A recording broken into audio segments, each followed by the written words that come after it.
എയർപോർട്ടിൽ നിന്നും ആവിലയിലേക്കുള്ള ഒരു യാത്രയാണ് കേട്ടോ. ആവിലയിലേക്ക് നമ്മൾ പ്രവേശിക്കുന്നതാണ് കേട്ടോ.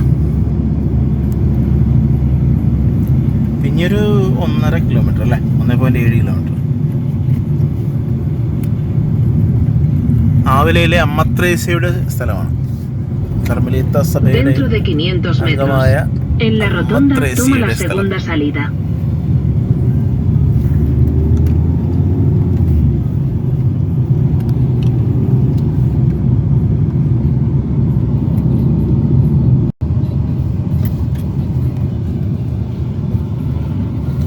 പാർക്കിംഗ് ഏരിയ ആണ് കേട്ടോ. ഭയങ്കര വലുത്. എനിക്കൊണ്ട് ഇവിടെ പെരുന്നാളുടെ ഒക്കെ സമയത്ത് ഒത്തിരി ആൾക്കാർ വരുന്നോ അല്ലേ. പാർക്കിംഗ്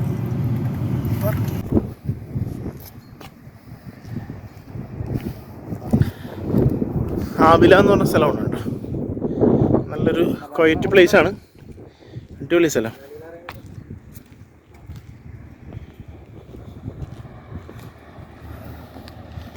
ഇവിടെ സമയം 2:30 മണിയായി. പോയിട്ട് കഴിഞ്ഞാൽ വെയിലാണ്. ചൂട് 40-41 ഡിഗ്രി സെൽഷ്യസാണ്. ഇവിടെ മാഡ്രിഡിൽ നിന്ന് ഏകദേശം ഒരു 80 കിലോമീറ്റർ ദൂരത്തിലാണ്. ഇത് 100 കിലോമീറ്റർ. ആവില എന്ന സ്ഥലത്തിൻ്റെ ഒരു പ്രത്യേകത എന്ന് പറഞ്ഞു കഴിഞ്ഞാൽ അത് ഒരു വിശുദ്ധ അമ്മത്രേസ്യയുടെ സ്ഥലമാണ്. വലിയൊരു കത്തീഡ്രൽ ഉണ്ട്. അപ്പം ആദ്യം തന്നെ ഈ ഉച്ച സമയമായതുകൊണ്ട് ഭക്ഷണം കഴിച്ചിട്ടില്ല. ഞങ്ങൾ ഭക്ഷണം കഴിക്കാൻ വേണ്ടി പോണ്. ഒരു റെസ്റ്റോറൻറ്റ് കണ്ടുപിടിച്ച് അങ്ങോട്ട് പോകാനുള്ള പരിപാടിയിലാണ്.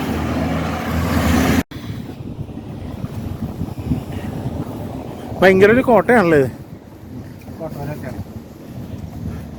ഇതിപ്പം മോഡിഫൈ ചെയ്തതാണ്. ആ,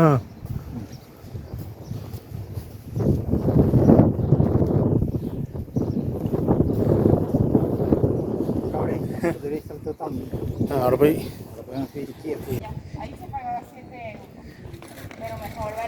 ആളുകളൊന്നും ഇല്ല കേട്ടോ. വളരെ കുറച്ച് ആൾക്കാരേ ഉള്ളൂ. ഇന്നത് ഉച്ച സമയമായതുകൊണ്ട് ആൾക്കാരൊന്നും ഇല്ല. ഇവിടുത്തെ ലൈറ്റ് കാലുകളൊക്കെ നല്ല അടിപൊളിയാണ്, നല്ല ഭംഗിയാണ്.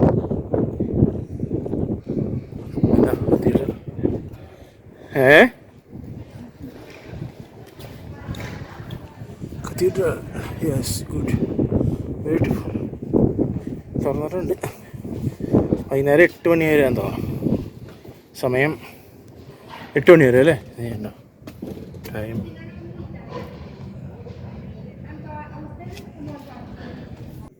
Church, choir stalls, chapter house, cloisters, sacristy, library, which we shall now visit. In the 12th century, the cathedral had a basilica entrance, styled after a tradition going back to the earliest Christian places of worship, the basilicas. These had 2 chapels at the entrances to house the catacombs and the penitents. In 1779, Seferino Enriquez de la Serna remodeled the doorway and installed the sculptures that are now seen there. Jesus is in the center, with the patrons of the city on either side. The cathedral is located at the highest point in the walled city, but nonetheless it contains 6 wells. Near the north door, where you're standing, in the crypt of the Chapel of the Sacred Heart, in the cloisters, in the sacristy of the Chapel of the Sacred Heart, and in the Chapel of St. Secundius in the farmyard. Water was a problem for the construction work. It was necessary to channel away surface water due to the soil's high water table. Water also guaranteed survival in the event of a siege, as shown in 19th century documents drawn up when military authorities took an interest in reserves due to the Carlist Wars. Perhaps the most interesting tradition in this regard is the folktale of the existence of a lake underneath the cathedral. The natural flooding of the crypt of Sagrado Corazon helped to keep this legend alive for 3 centuries.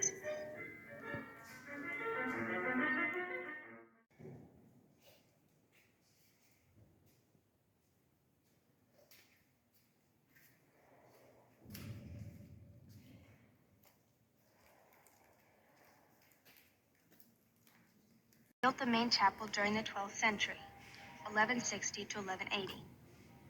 He used a local type of stone, granite shot through with iron veins that give it a reddish color. It is known as La Colilla bloodstone, as the quarry is located in La Colilla. He chose a Gothic style for the main chapel, the first in Spain.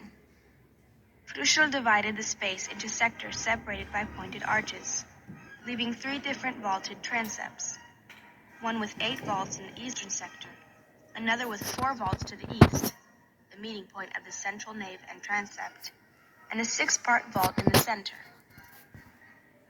In elevation, the walls are made up of 3 levels. Above the main windows, these windows installed thanks to the new vaulted structure that transfers the weight of the covering to support points, taking over the supporting function of the walls. On the first level, the clerestory, with windows formed from twin arches. The clerestory began as a roofed gallery running through the ambulatory. When the clerestory roof was removed in the 15th century, the windows now gave access to daylight from outside, illuminating the main chapel. Lower down, wide Gothic arches rest on pillars of gray granite. The cathedral's chapter council commissioned the new rerettos in 1499. It is made up of 3 parts. At the bottom, the predella. In the middle, a section containing segments organized into horizontal and vertical arrangements. And above it, the attic. The dedication is to the Saviour, or El Salvador, the revelation of the divinity of Jesus to 3 disciples, Peter, James, and John on Mount Tabor. The tale begins at the predella, showing the evangelists and doctors of the church. The main segment tells of the life of Jesus, his childhood on the first level, with the Annunciation, birth, adoration of the Magi, and the presentation at the temple. The second level shows his passion, death, and resurrection, with the prayer in the garden.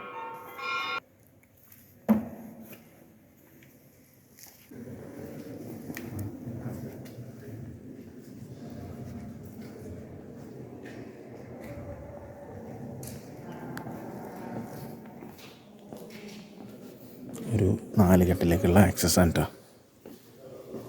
പള്ളിയുടെ ഉള്ളിൽ നിന്നാണ് അതിൻ്റെ. വാവ്, super. കണ്ട കിട്ടില്ല. പള്ളിയുടെ ഉള്ളിൽ തന്നെയാണ് ഒരു 4 കെട്ട് കേട്ടോ. ആണല്ലേ? അടിപൊളി.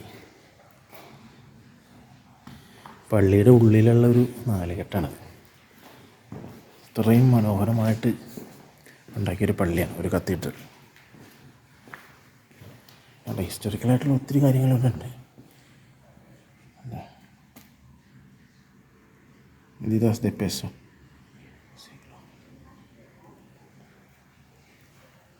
കല്ലുകൾ. ഒരാൾ വെയിലത്ത് നിൽക്കണണ്ട, അടിപൊളി. പാവം മനുഷ്യൻ കരിഞ്ഞു പോയി, വെയിലത്ത് നിൽക്കണേ. പാവം കണ്ട. ഹലോ, അമ്മത്രേസ്യയുടെ പ്ലാസയാണ്. അമ്മത്രേസ്യയുടെ സ്റ്റാച്ചു ഉണ്ട്. അതെ. ഓ, റോക്ക് കടന്ന് പോകുമ്പോൾ അവിടെ പോലീസിനൊക്കെ ഉണ്ട്.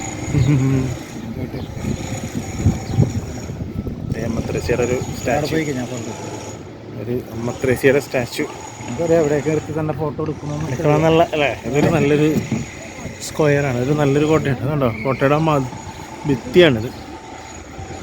ആവിലയിലെ അമ്മത്രേസ്യയുടെ ഒരു അടിപൊളി ഒരു സ്റ്റാച്ചു ആണ് കേട്ടോ അത്.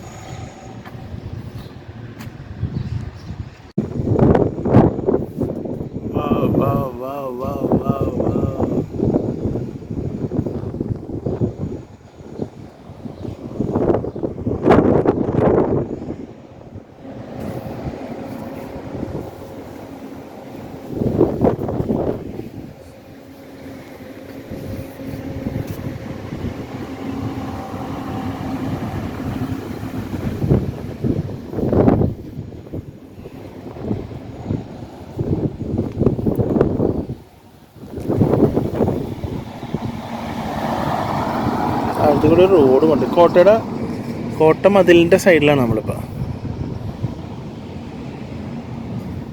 അടിപൊളി.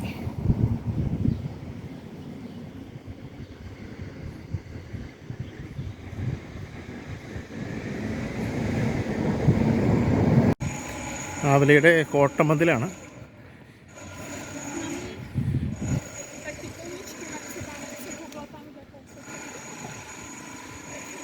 ആവില മ്യൂസിക്കൽ എന്ന് പറഞ്ഞിട്ടൊരു ഇത്.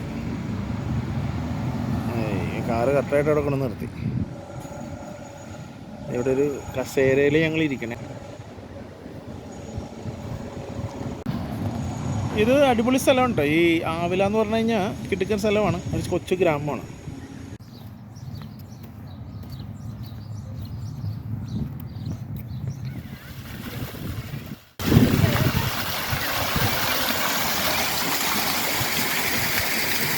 കോട്ടയുടെ സൈഡിലുള്ള സുന്ദരമായ ഗാർഡനാണ്.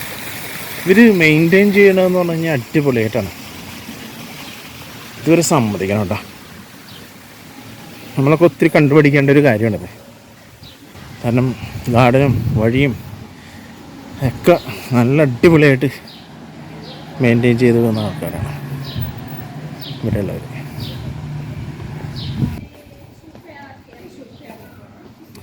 ഇവിടെ നമ്മുടെ യാത്ര അവസാനിക്കുകയാണ്. ആവിലയിൽ നിന്നും തിരിച്ച് ഞങ്ങൾ വയ്യാതോട് ഇതിലേക്ക് പോകണേണ്. ഞങ്ങളുടെ വണ്ടി പാർക്ക് ചെയ്തിരിക്കുന്ന സ്ഥലത്തേക്ക്. അവിടെ അങ്ങോട്ട് കുറച്ച് നടക്കാനുണ്ട്. കത്തീഡ്രലിനോട് വിട പറഞ്ഞുകൊണ്ട് ഇനി ഒരിക്കൽ കാണാമെന്നുള്ള ആഗ്രഹത്തോടു കൂടി ഞങ്ങൾ അങ്ങോട്ട് പോകുന്നു.